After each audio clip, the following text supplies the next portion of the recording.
Hey folks, this is Pastor Jim from Crosspoint Church in Bettendorf, Iowa. When you think of the people of God, who do you think of? What do those people look like?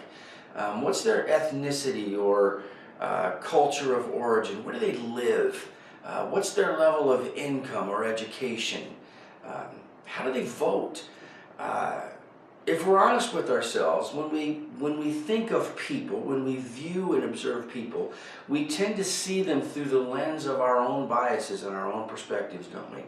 It's one of the unique features of the book of Joshua is it challenges those biases, because the people that occupy the landscape of the main narrative are often people who are marginalized or seen as outsiders.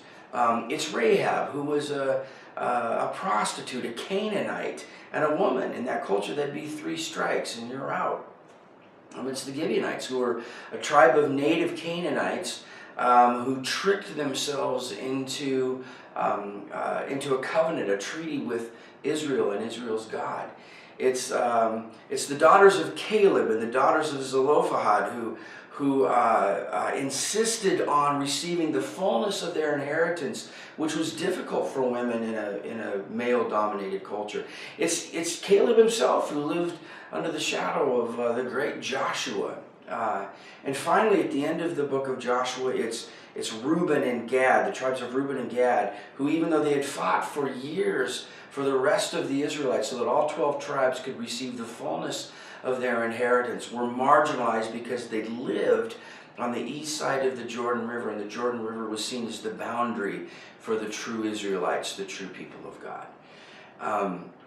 The book of Joshua challenges all of our notions about who God's people are. Who are the people that are in covenant with God? Who are the people who are within the reach of His love and His grace? Frankly, it challenges our biases of how we see the people who are in or the people who are out.